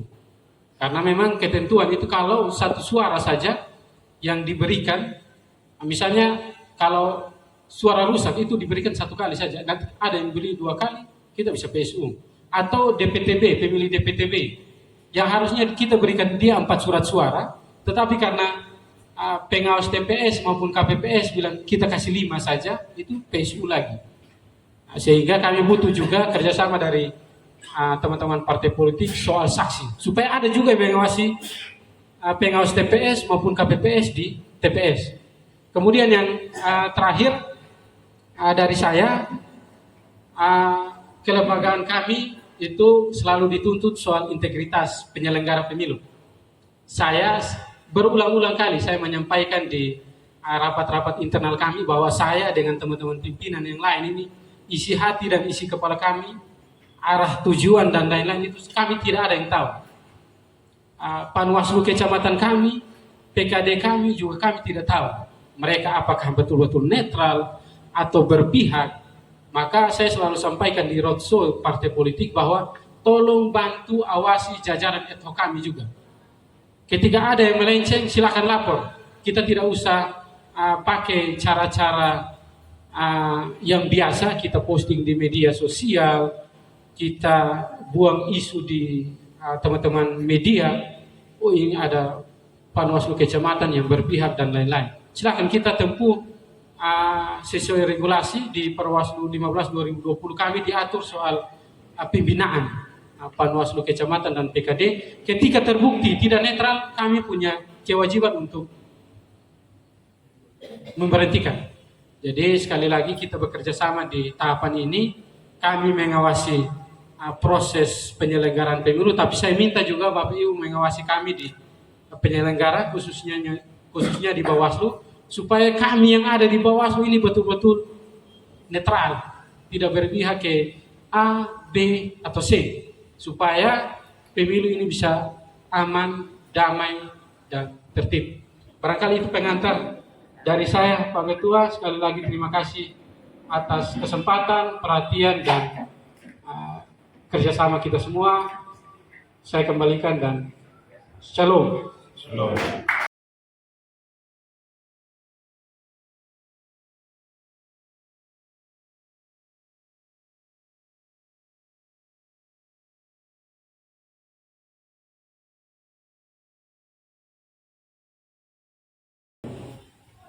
Pak Makri dan Pak Riandi, Pak Tony mantan lurah Numeo. Saya punya mantan lurah ini. Terima kasih banyak. Selamat datang di Sekretariat Partai Kebangkitan Bangsa. Yang pertama, mungkin ada beberapa hal yang kami akan tunjukkan Pak Makri dan juga Pak Riandi. Mungkin tadi sempat disinggung salah satu hal yang nanti menjadi tanggung jawab kami adalah tentang RKDK. Tapi tadi sudah disampaikan bahwa akan ada tahapan untuk dilakukan sosialisasi, karena memang itu penting. Sekedar informasi awal Pak Makri bahwa kami sudah 2 kali melakukan perbaikan terhadap RKDK karena ada sedikit kesalahan teknis pada penyusunan nama, alamat, dan lain sebagainya. Tapi sekarang informasi terakhir juga masih ada sedikit kekeliruan pada nomor rekening. Nomor rekeningnya tidak keliru, tetapi penempatannya yang tidak tepat. Nah, ini artinya bahwa kami harus kembali lagi ke BRI. Kami berharap bahwa setelah kami koordinasi dengan pihak BRI, itu sistemnya, mesin cetaknya ya seperti itu. Sehingga kalau kami harus merubah lagi RKDK-nya, mungkin ini kesulitan juga bagi kami. Mohon untuk ada petunjuknya Pak Makri. Kemudian yang kedua, apakah untuk mekanisme penentuan kursi masih sama dengan 2019? Kita tetap menggunakan Undang-Undang 7 2017. Apakah masih tetap? Tadi sepintas saya dengar masih sama. Ya, terima kasih. Kemudian tentang ini akan ada kaitan mulai dari tahapan pemilu sampai dengan pemilu kada. Kami sebagai peserta pemilu akan terus melanjutkan ini sampai pada tahapan bulan September. Ada segelintingan informasi yang berkembang tentang waktu pelantikan bagi anggota DPRD yang akan dilakukan serentak mulai dari kabupaten sampai dengan DPR RI, yaitu di bulan Oktober. Artinya perhitungan kami kalau seandainya pilkada itu dilakukan di bulan September, seandainya ada yang mengikuti atau contohnya saya mengikuti tahapan tersebut, tahapan pilkada, kemudian tidak terpilih di pilkada, kemudian pelantikannya di Oktober, apakah tetap akan dilantik sebagai anggota DPRD atau seperti apa? Memang secara regulasinya kami belum dapat informasi lebih jauh, tetapi mungkin ada gambaran informasi lain dari Pak Makri atau mungkin Pak Riandi bisa. Yang pertama adalah waktu pencoblosan dan juga perhitungan. Terkadang kita di TPS, pengalaman kita tahun 2019 bahwa ada pencoblosan yang dilakukan pada malam hari, itu ada. Dan juga perhitungan, sehingga terjadi di Trianas dari 33 TPS, ada 1 TPS yang sempat kacau. Karena pada malam hari ada yang dari TPS lain datang coblos di TPS lain. Sehingga teman-teman dari caleg lain melakukan hal yang sama, terakhir kacau. Saya tidak tahu entah informasinya sampai di Bawaslu tingkat kabupaten atau tidak, tapi itu yang terjadi pada tahun 2019. Itu yang pertama. Yang kedua adalah bantuan pencoblosan. Yang berikut untuk terkait dengan netralisasi ASN, TNI, Polri, dan juga kepala desa dan juga perangkat desa. Karena sesuai pengamatan kami bahwa sampai saat ini ada perangkat desa lain yang masih kibarkan bendera dari partai lain. Apakah secara aturan tadi regulasinya sudah jelas? Apakah secara aturan diizinkan? Karena ada RT, RW, bahkan ada perangkat desa lain yang masih sampai saat ini ada yang masih mengibarkan bendera dari partai lain. Itu yang berikut.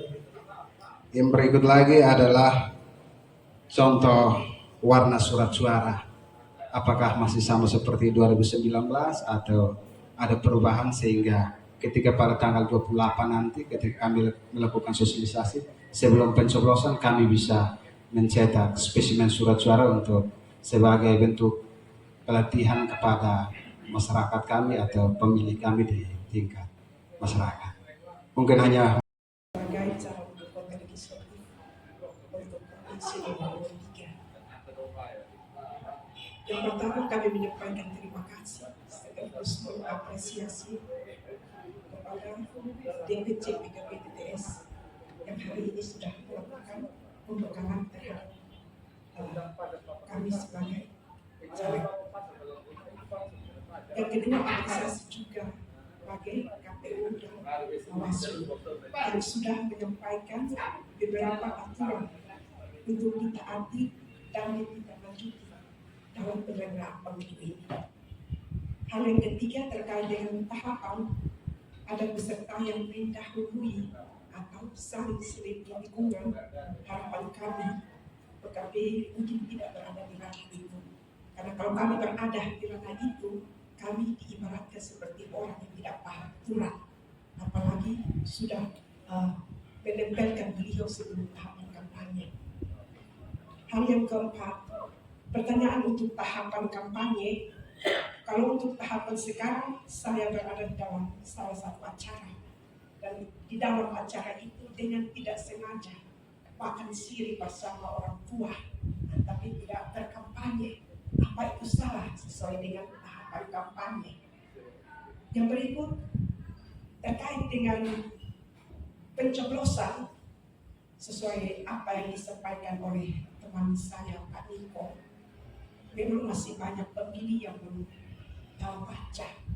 Apakah saat melakukan pencoblosan kartu nama dari salah satu caleg bisa dibawa di bilik suara untuk membantu mereka mengenal nama, sementara kami fotonya tidak ada. Yang berikut, pemasangan baliho, tolong disampaikan aturan pemasangannya.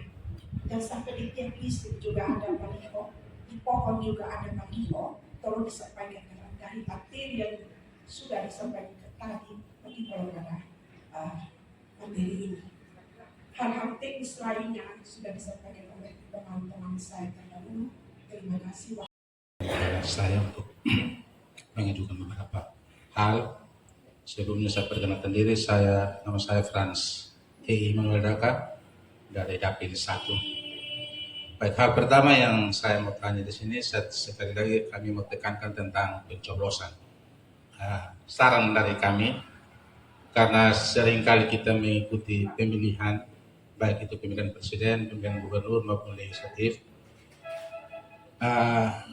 ini sesuai dengan kenyataan yang kami lihat, kami alami. Permohonan kami kalau bisa petugas-petugas penyelenggara pemilu yang ada di desa, yang ada di TPS khususnya, ditekankan supaya kalau bisa yang bertugas itu jangan ada yang cukup panjang, Bapak. Karena setelah ada setelah penghitungan suara, ternyata ada lubang yang kita lihat itu jelas tidak menggunakan alat yang ada, yaitu paku. Tapi lubangnya tidak berbentuk seperti lubang paku. Dia berbentuk bulat seperti kuku. Jadi ketika dia ambil kertas suara, dia ramat cepat-cepat dari lubang 2, suara tidak sah. Begitu. Nah, itu yang kami tekankan. Hal yang kedua tentang pendampingan netralitas dari ASN, kepala desa, aparat desa, dan petugas penyelenggara pemilu yang ada di desa, kecamatan maupun kabupaten. Apabila ada hal-hal yang kami temui di lapangan, kira-kira memerlukan beberapa alat bukti untuk hal ini, kami bisa ajukan kepada Bawaslu. Ini perlu kami tahu, karena kadang-kadang kalau kita bawa satu alat bukti, kita sampai di Bawaslu bilang tidak bisa, harus lebih dari satu. Itu perlu mohon penjelasan. Punya KTP itu untuk dia masuk dalam pemilih tambahan itu, batas waktu untuk dia punya KTP itu untuk mendaftar sebagai pemilih itu kira-kira kapan ya belum punya KTP. Yang berikut berkaitan dengan penyebaran alat kampanye. Untuk sekarang ini ada penertiban atribut yaitu baliho. Nah, contoh saya punya baliho, tapi di situ saya pasang di rumah masyarakat dan saya minta izin. Dan di baliho saya itu saya tidak menggunakan ajakan. Contoh saya di nomor 1 terus tidak pakai tangan untuk mencoblos nomor 1. Kira-kira itu bisa atau tidak? Yang berikut untuk pengawas. Kalau untuk pengawas itu pengalaman yang terjadi di tahun-tahun kemarin, ada pengawas yang mungkin karena ada keluarganya yang masuk, terus ketika di kampanye tidak ada pengawasan. Sedangkan kami yang tidak berhubungan keluarga dengan dia, diawasi kami sampai tentukan jam sekian harus bubar. Terus mungkin saya duduk dengan keluarga, dia datang dengan datang, tidak usah kampanye, keluar. Dia tidak menggunakan informasi atau penyampaian. Budaya TTS rata-rata harus okomam. Ya, harus okomam. Jadi tentunya ketika kita orang yang kita temui, kita harus mendudukkan okomama. Nah, pasti di situ ada nilai rupiahnya di situ. Sehingga ini juga mungkin kita mohon pencerahan berkaitan dengan nilai nominal yang dimaksudkan oleh tadi sahabat saya yang sudah ditanyakan. Lalu yang kedua berkaitan dengan soal tempat TPS. Nah, ini mungkin masukan untuk kebetulan yang hadir Ketua KPU. Kita berharap nanti khususnya tempat TPS mestinya dia berbasis massa. Ini pengalaman misalnya di Dusun A, penduduknya sedikit, tetapi TPS-nya di sana. Sementara di Dusun B, penduduknya banyak. Nah, ini mempersulit pemilik kita dengan situasi yang nanti bulan 2 itu musibah angin dan hujan. Nah, kita berharap hal itu harus diwaspadai sehingga penduduk yang banyak TPS harus berada di tempat penduduk yang notabene mereka harus berbondong-bondong untuk keluar untuk memberikan hak suara. Dr. BH buta huruf. Saya lihat dalam dua pemilihan terakhir ini sepertinya tidak ada standar yang baku. Apa itu linmas? Apa itu yang bersangkutan panggil keluarganya? Atau apa itu saksi? Mohon supaya nanti bagian ini diperhatikan serius. Tadi saya sempat tangkap sebuah kata terakhir, bahwa kesalahan-kesalahan itu karena belum tahu benar aturan main. Kalau itu kita sepakat, maka kita tidak akan terus menuding Bawaslu, tetapi itu menjadi bagian kita bersama, bagian dari pendidikan politik. Pengalaman kita dulu yang kami masih kecil itu, pemilu, itu semua rumah harus ditutup. Tidak boleh ada yang tinggal dan tidak boleh ada asap api di rumah. Ansip datang untuk jemput harus memberikan hak suara. Tapi sekarang sepertinya terlalu longgar, tidak ada penegasan sehingga masyarakat yang sudah dapat surat panggilan untuk memberi hak suara, tetapi mereka tidak memberi hak suara karena tidak ada penegasan untuk harus memberi hak suara. Tidak ada sanksi maksudnya. Tidak ada sanksi. Kalau dia tidak beri hak suara, tapi tidak ada sanksi. Jadi banyak orang yang tidak mau memberi hak suara, kan tidak ada apa-apanya.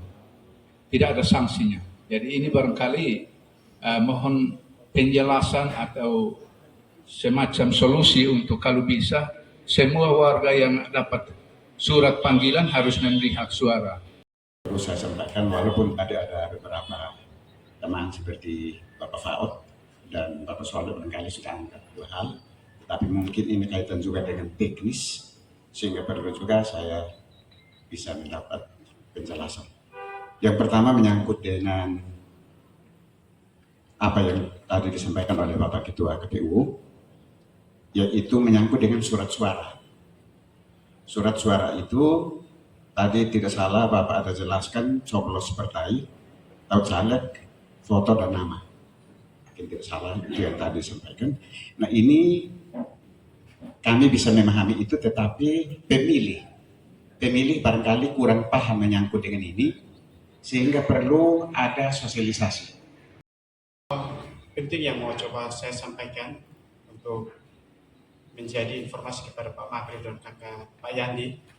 Tadi Pak Makri sempat bicara banyak soal netralitas KPU dan kakak Yandi bicara banyak soal bagaimana tindakan preventif coba untuk diperankan oleh Bawaslu.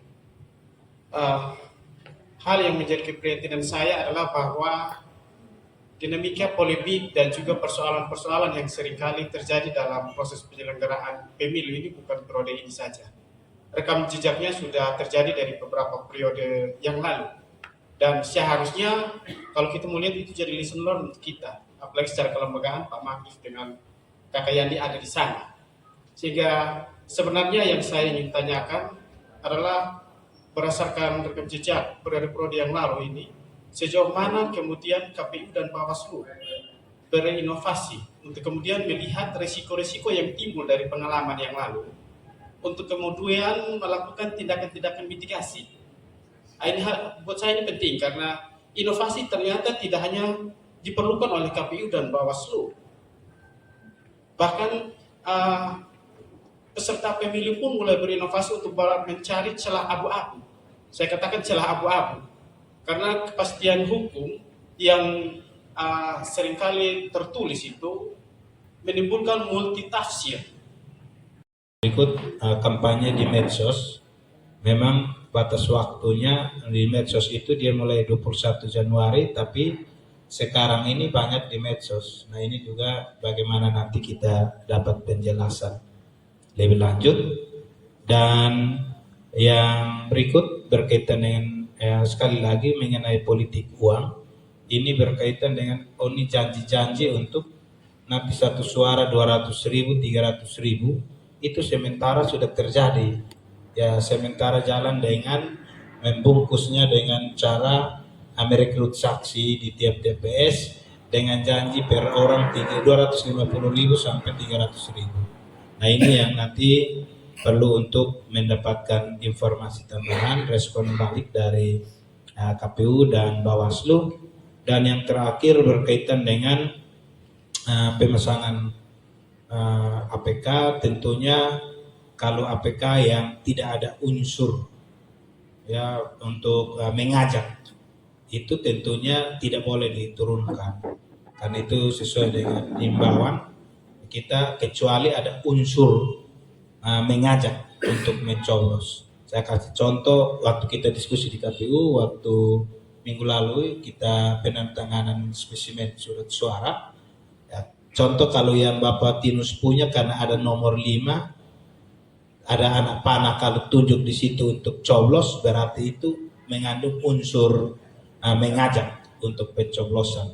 Tapi kalau macam Bapak Edward Tanur punya yang hanya pasang foto saja, atau mungkin ada ucapan selamat macam yang Bapak Muhaimin punya ini, itu tidak ada unsur. Tidak ada unsur mengajak. Dan tidak ada unsur mengajak seharusnya kalau kita lihat ruang regulasinya tidak boleh diturunkan.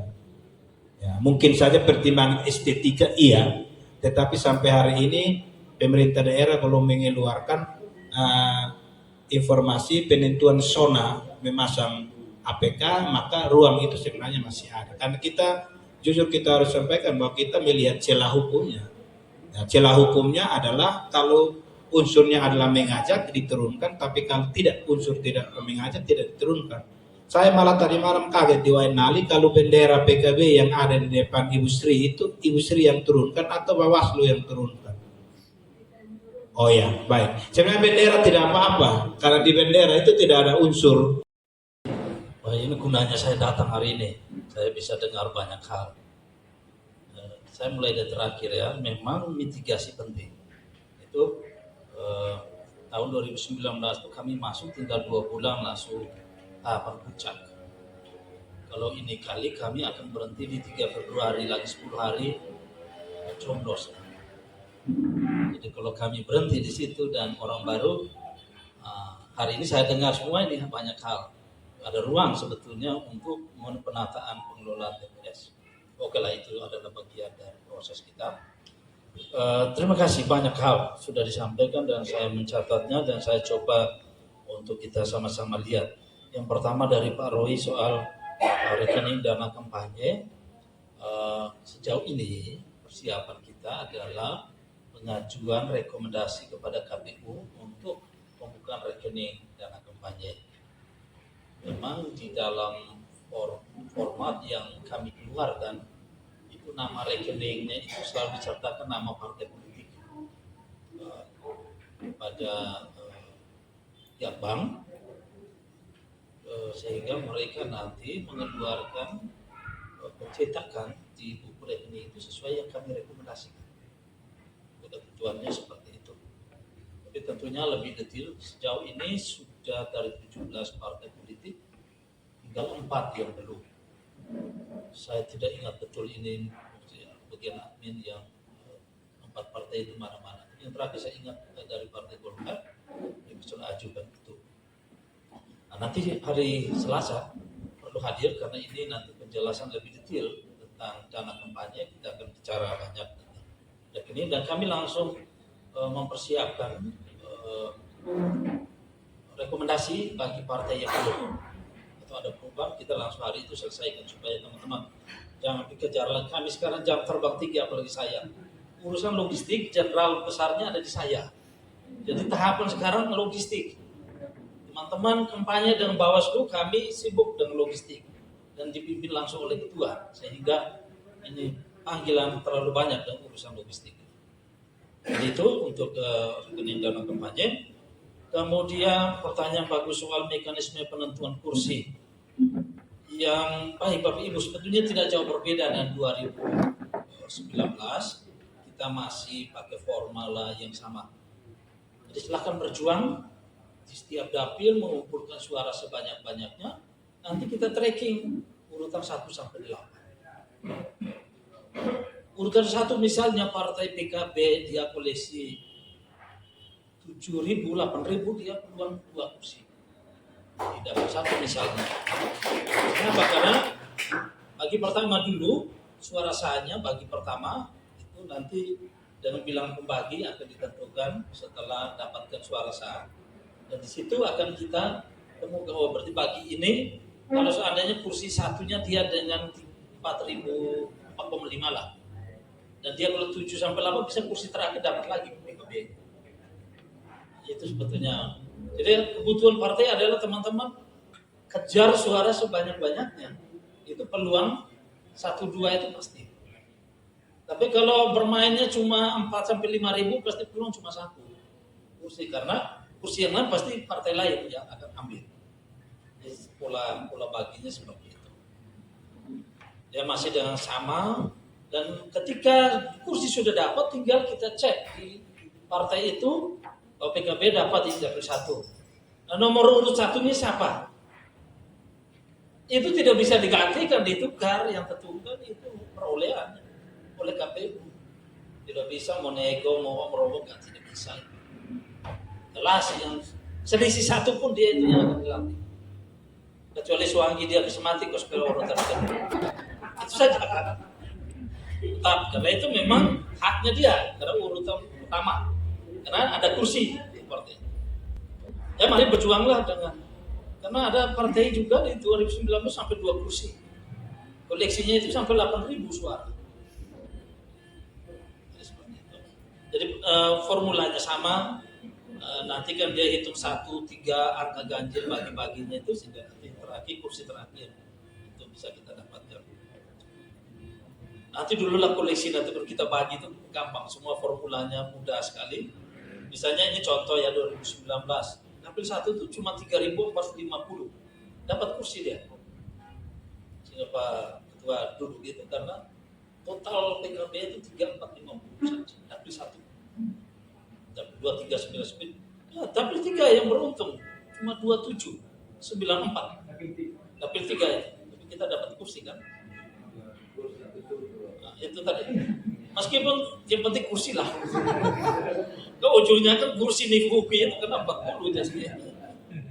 Oke, saya kira itu dulu. Soal tadi ya, jadi begini. Soal ini itu maksudnya apakah ada kemungkinan Perpu?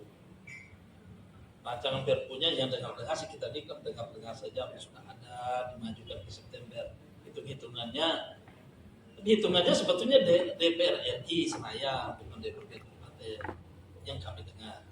Terus sekali lagi ini gosip ya, kita belum bisa pastikan. Bukan serentak karena jabatan, karena 5 tahun itu misalnya kabupaten itu Agustus ke Oktober siapa yang jadi DPR? Tidak bisa. Dan negara tidak bisa menalang. Karena itu kan kalau diperpanjang kan siapa yang membayar? Hitungannya itu Senayan seperti yang kami dengar. Supaya cawe-cawe tadi, caleg Senayan, kan lantiknya 1 Oktober. Ini maju dulu. Kalau gubernur dia lah tetap lantik 1 Oktober. Tapi bukan hitungnya provinsi atau kabupaten. Karena lantiknya di awal. Dan tidak boleh ada kekosongan parlemen. Sebuah negara. Tapi nantilah kita lihat Perpunya. Ini lagi-lagi ini kan analisa saja. Tapi kalaupun itu jadi juga negara harus bayar kerugian nanti. Lalu kekosongan ini seperti harus ada mekanisme. Lalu kemudian saya lanjut ya. Ini soal TPS. Jadi saya omong 1 kali soal TPS. TPS kita 1379. Lokasinya sudah 100%. Sudah ada titiknya, titik koordinat. Semua pakai satelit. Sudah di dalam sistem Sidali semua lokasinya sekian sudah ada. Jadi tidak ada lagi usulan ini itu enggak. Kita sudah hitung semua dengan lokasinya dan tidak bisa utak-atik lagi.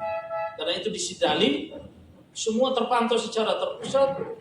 Ini lokasi TPS 2 Desa Taneotop ada di sini. Titik koordinatnya sekian, dia pantau ada apa di situ semua sudah terbaca. Itu Sidali sudah masuk.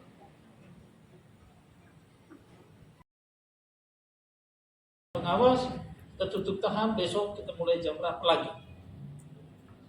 Dan batasan tanggal 12 siang. Di tanggal 15 Februari itu. Itu aturan yang kita coba keluar. Mudah-mudahan biasanya presiden cepat, apalagi belum hitung habis itu di sana sudah publikasi siapa sudah naik di atas 50, pasti sudah sorakan. Nah, setelah itu DPD mereka diam-diam karena ini saya terkenal ini orang. DPRD provinsi, DPR RI itu, ini saya tidak. Tapi DPRD kabupaten dibangun sudah itu, dibangun semua dan dia pasang betul ini siapa orang. Karena di samping itu juga orang berjudi juga waktu itu, ya kan? Ini pegang siapa ini? Saya pegang ini, kuda ini ya. Itu dia bangun semua. Sehingga saya jamin tidak akan yang namanya salah baca coblos. Saya punya keyakinan itu. Mungkin di zaman sebelumnya. Saya yakin karena kalau DPRD kabupaten itu orang pemata itu melotot. Karena semua pegang di dalam. Jadi seperti itu. Jelas dia nanti yang terakhir. Karena kabupaten toh. Kita akan arahkan dia terakhir mungkin setelah jam 7. Tapi kalau penghitungan sudah ngantuk juga soal. Penontonnya ini, pemilihnya mata terang karena tadi malam tidur. Tapi dia terus ngantuk. Ini yang kita jaga bersama kondisi ini. Jadi itu soal tadi. Lalu selanjutnya coblos ya. Tetap pakai paku ya. Kita belum ada aturan untuk centang. yang bersangkutan. Itu dia memang dia mau yakinkan bahwa saya coblos partai ini juga partainya, misalnya nomor 1. Jadi dia meyakinkan, jadi pemahamannya itu suaranya tetap kepada yang punya nama di dalam. Kemudian pendamping ya, ini aturannya begini Bapak Ibu, ini rancangan. Mudah-mudahan di rancangan ini ditetapkan. PKPU kalau sudah pegang rancangan itu ya itu sudah. Yang pertama yang disebut pendamping itu berlaku kepada yang tunanetra, tunadasar atau penyandang disabilitas lainnya yang mempunyai halangan fisik. Pendamping itu dapat diminta sendiri oleh keluarganya yang dia percaya, dia bisa minta dan mendampingi, atau juga kalau memang tidak ada orang yang minta saksi atau KPPS itu akan bantu. Tapi ada syarat, ya kerahasiaan. Dan kita hindarkan 2019 satu orang ini spesial hanya untuk pendamping. Nah itu yang tidak boleh. Kita tidak akan berlakukan itu. Karena ini politik main dari luar kan dia setir ini tahu. Kalau di situ saja. Nah itu kami sudah tahu ya begini. Kita akan instruksikan jelas pendamping satu orang hanya untuk satu orang. Tidak bisa pakai orang yang sama. Ini dia main kiri kanan ini dia menang. Ya kan? Nah, teman-teman tahu lah ini kita semua orang lapangan jadi tahu bagaimana cara main itu kan. Saya waktu itu di hari H itu ditetap ini berdebat ibu camat yang caleg gitu ya. Dengan ini partai bicara tentang pendamping ini, saya bilang baca itu aturan. Tidak apa-apa sekarang ini butuh kami mau dengar ketua KPU. Saya bilang yang ada hanya pendamping yang ada penyandang disabilitas. Yang lain dari itu tolong tahan diri, saya sudah tahu nih kamu semua titip di orang ini. Tapi tidak jadi. Seperti itu. Kemudian juga pendamping selain penyandang disabilitas, tapi juga pemilih yang lain yang dapat memberikan suara tidak secara mandiri. Ya dapat ditunjuk oleh yang bersangkutan. Misalnya buta huruf tadi diakomodir di sini. Tapi mohon maaf, ini tidak ada ketentuan mendeskripsikan bahwa ini buta huruf di sini. Ini penerjemahannya. Ini orang pura-pura buta huruf repot. Jadi kita memang akan sangat hati-hati di sini agar rancu. Saya tidak tahu nanti PKPU turun ini apakah ini dimuat karena ya kita baca bagi pemilih yang dapat memberikan suara secara mandiri, pendamping yang ditunjuk membantu pemilih menuju dia akan sampai di bilik suara.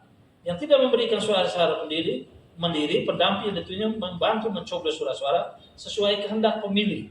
Soal kehendak ini yang repot. Ya kan? Macam dia penyandang disabilitas dia apa ya? Karena Bapak Ibu di data pemilih kita termasuk orang gila itu bukan penyandang disabilitas, dia masuk salah satu pemilih. Nah hari H kalau dia data kosong, orang ini tidak mungkin. Jadi kasus-kasus seperti ini memang mengatur penyandang disabilitasnya agak rumit juga.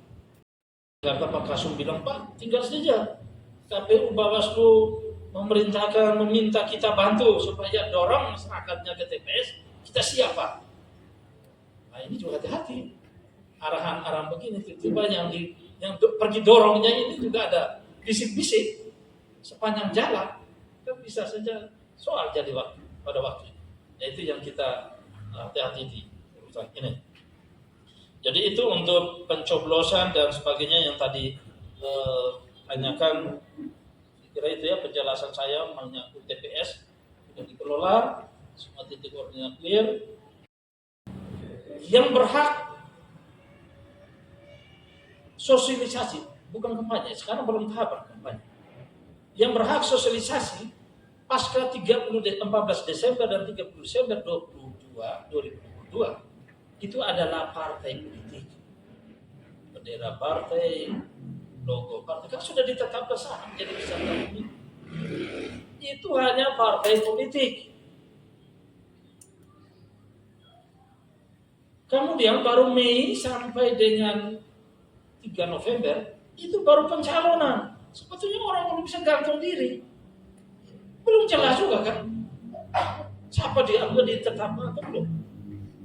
Nah, problemnya baru daftar di tanggal 1 sampai 14 Mei sudah dikira sudah final, padahal ada ganti juga.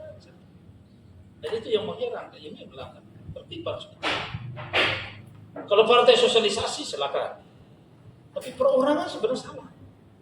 Belum waktunya untuk kampanye atau sosialisasi. Padahal memang dalam Bapak Ibu yang mungkin pengurus ya. Pertama terkait dengan penertiban, mohon maaf saya tidak akan menjelaskan satu persatu, tetapi secara kelembagaan kami sudah bersikap seperti yang juga saya sudah sampaikan di awal tadi, soal penanganan pelanggaran yang barangkali terjadi di Indonesia, tapi kami waktu itu mengambil sikap untuk menangani. Dan tadi saya sudah sampaikan kami punya dewan etik. Ketika Bapak Ibu merasa ketika apa yang kami lakukan itu melanggar, silahkan berproses. Untuk KKROB, tadi Pak Ketua juga sudah sampaikan, kita bersabar ini dari tanggal 11 ke 28 ini tidak lama lagi, supaya cetak balihonya satu kali sudah ada tanda paku dan lain-lain. Jadi Pak Ketua seperti itu, saya mohon maaf tidak bisa mendiskusikan, memperdebatkan dan lain-lain, karena secara kelembagaan kami sudah bersikap. Karena kalau kita diskusikan juga menurut saya tidak pas, karena kami sudah bersikap. Untuk mitigasi, memang untuk penertiban APK kami sudah bersurat ke teman-teman partai sebanyak 2 kali. Untuk inovasi dan lain-lain, memang kalau secara kelembagaan di struktur penganggaran kami itu memang merujuk di peraturan Bawaslu nomor 6 2020 itu salah satu kebijakan atau pikiran besar Bawaslu, seperti KPU pun demikian sama, karena memang secara kelembagaan kami ini terbatas orangnya. Kami di kabupaten ini hanya 28 orang, di masing-masing kecamatan itu paling banyak 11 orang. Sehingga mau tidak mau arahan kebijakan Bawaslu di Renstra itu kami masifkan pengawasan partisipatif. Barangkali Bapak Ibu 1-2 orang sudah pernah mendengar hal ini, tetapi itulah inovasi-inovasi yang coba dibangun di kelembagaan kami. Karena memang Bawaslu sadar kami ini tangannya tidak terlalu panjang, matanya tidak bisa memantau cukup jauh, sehingga kami butuh peran aktif dari masyarakat dan tentu teman-teman partai politik. Kemudian money politik gaya baru soal perekrutan saksi juga sama halnya yang disampaikan oleh Bapak Robi soal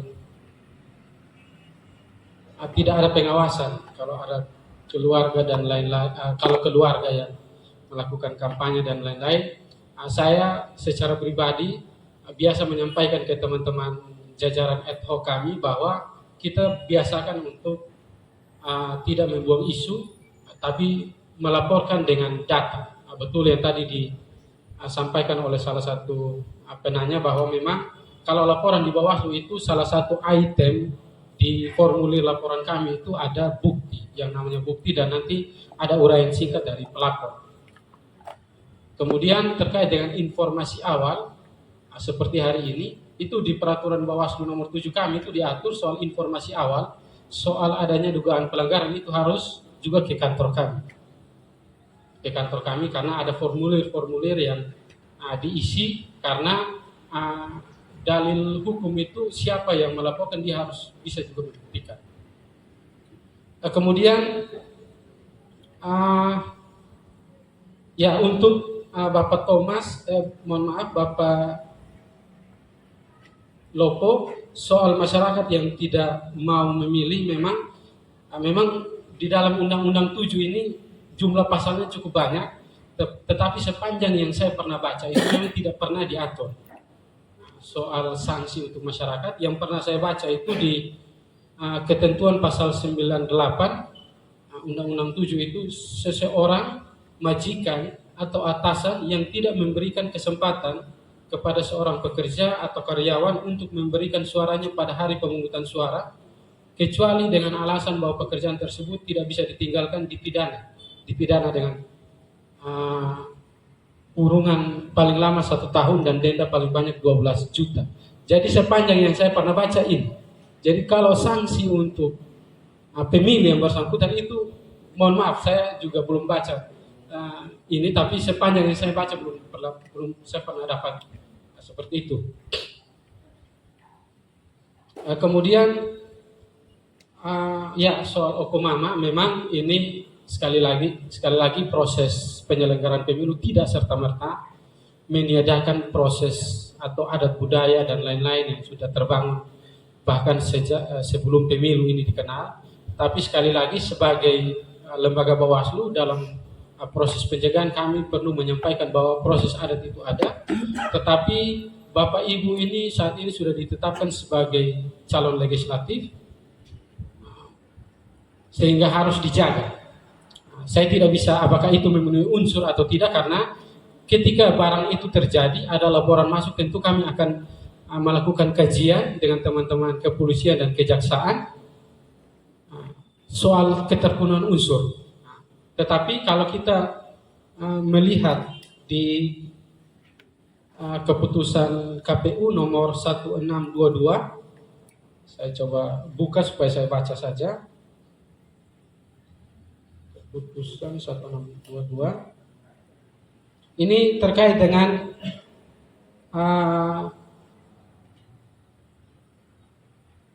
biaya makan, minum, dan transportasi peserta kampanye. Di diktum ke-3 ini, di diktum kedua, biaya makan, minum, dan transportasi peserta kampanye pemilihan umum sebagaimana dimaksud dalam diktum ke-1 tidak diberikan dalam bentuk uang.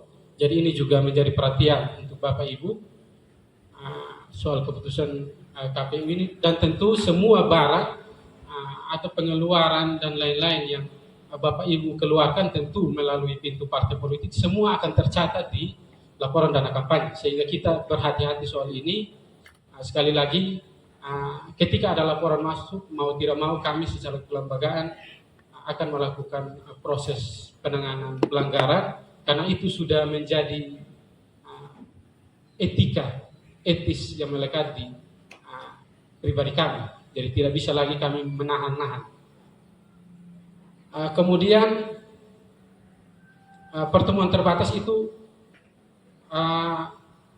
sama dengan proses di tahapan sosialisasi ini. Memang di PKPU 15/2023 itu diatur terkait dengan pertemuan terbatas, tetapi sekali lagi ini hanya sebatas internal seperti ini, dan itu diberikan ruang oleh teman-teman partai politik. Dan kami mau menyampaikan kepada Bapak Ibu semua bahwa ya ketika kehadiran jajaran ad hoc kami, baik Panwaslu Kecamatan maupun Panwaslu Kelurahan Desa di pertemuan terbatas atau pertemuan keluarga, bahkan ada proses reses, itu memang sejatinya seperti itu.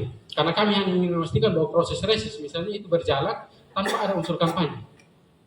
Kemarin ada laporan masuk ke kami, pertemuan terbatas dari salah satu partai politik, ketika pengawas Panwaslu Kecamatan kami hadir itu, ternyata itu ada pemerintahan desa dan kecamatan di dalam, dan kami secara kelembagaan menyampaikan secara baik-baik bahwa pertemuan terbatas itu hanya internal. Dan ini harapan saya juga bisa diteruskan oleh teman-teman PKB, kejajaran yang ada di bawah. Kita menunggu, apalagi sudah masuk di tahapan kampanye, sekali lagi mohon maaf, itu ketentuan pidananya akan berlaku ketika kita tidak bisa menjaganya. Harus itu jangan khawatir. Ya, jangan sampai Bapak tolak juga untuk jadi Bapak saksi nikah, tidak lagi hadir di pesta dan sebagainya. Boleh.